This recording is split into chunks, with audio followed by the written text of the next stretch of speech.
Infidelity. Even the word drips with forbidden's heat. It is the moment when a promise, once whispered with trembling sincerity, is broken not with cruelty, but with hunger. That promise of faithfulness, whether sealed in marriage vows or murmured between two lovers in the dark, seems unshakable when first spoken. Yet desire has a way of creeping in, seducing even the most loyal hearts. Infidelity is not rare, it is common, almost dangerously human, and when it happens, it doesn't just break vows, it forces open the door to questions no one wants to face. Should you stay? Can trust be rebuilt? Or should you surrender to the knowledge that passion has already rewritten the rules? For the adulterer, the forbidden's kiss is intoxicating. Cheating is not simply betrayal, it is a thrill, a surge of seduction that can feel like a rebirth. To taste another's skin when you know you shouldn't is to be drenched in danger and delight.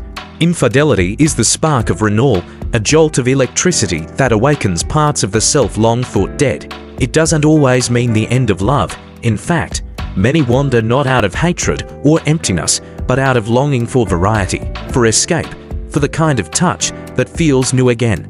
The betrayed partner, meanwhile, drowns in confusion, rage, and heartbreak. Yet behind every affair lies psychology as intimate as a moan. Some cheat because they have fallen out of love, others because they crave the delicious novelty of a different body. Some cheat to heal their egos, to remind themselves that they can still seduce, still conquer, still be wanted. Others cheat out of anger, punishing their partner by letting another's hands linger where once only theirs did. Traditionally, men have been branded as the greater betrayers, more eager to stray, more driven by lust. But in recent years, women's confessions have risen to nearly match men's, with younger women even surpassing them in numbers. Perhaps it is the lifting of shame, or perhaps it is the reality that female desire burns just as hot. In those quiet moments where opportunity meets temptation, gender does not matter, the pulse quickens, the body aches, the promise fractures.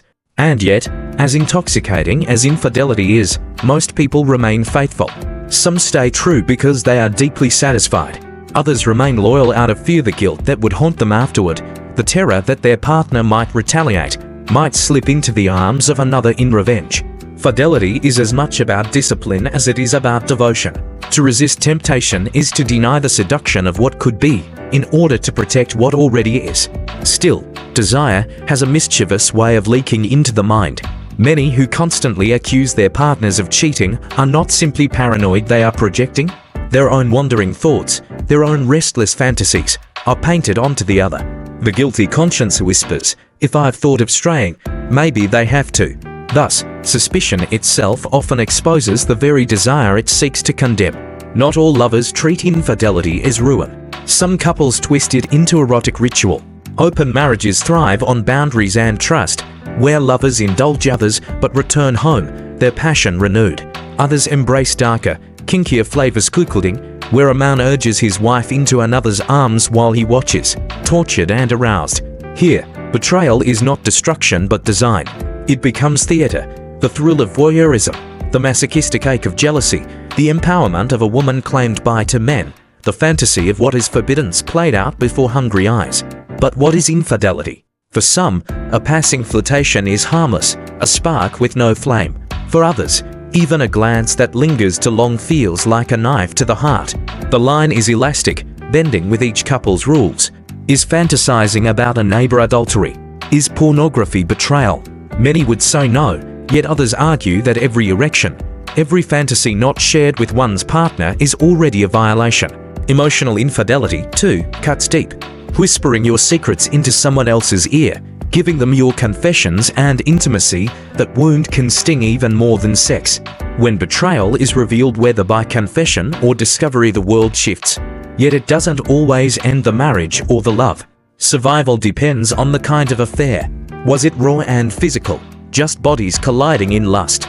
Or was there tenderness, secrets, love woven into the cheating? Many men insist it's just sex. Many women, when they stray, entwine their hearts as well. The aftermath is a battlefield where choices must be made. Should you stay with a partner who cheated? The decision is never simple. Sometimes love, children, shared homes, and finances weigh heavily. Sometimes the advice of friends who scream leave them, or whisper forgive them, determines the choice. And what of repeat offenders? Research shows those who have cheated once are 3 times more likely to cheat again, yet the allure of believing they won't do it again with me keeps many tethered to hope. Infidelity is not only betrayal, it is seduction, renewal, pain, fantasy, ritual, guilt, and power. It is proof of our humanity, our ability to love deeply and still hunger for another's touch. Some will always resist it, others will fall into it like a fever. But for every couple, the shadow of adultery is there lingering just beyond the vows, whispering of temptation, waiting to see who dares to taste it.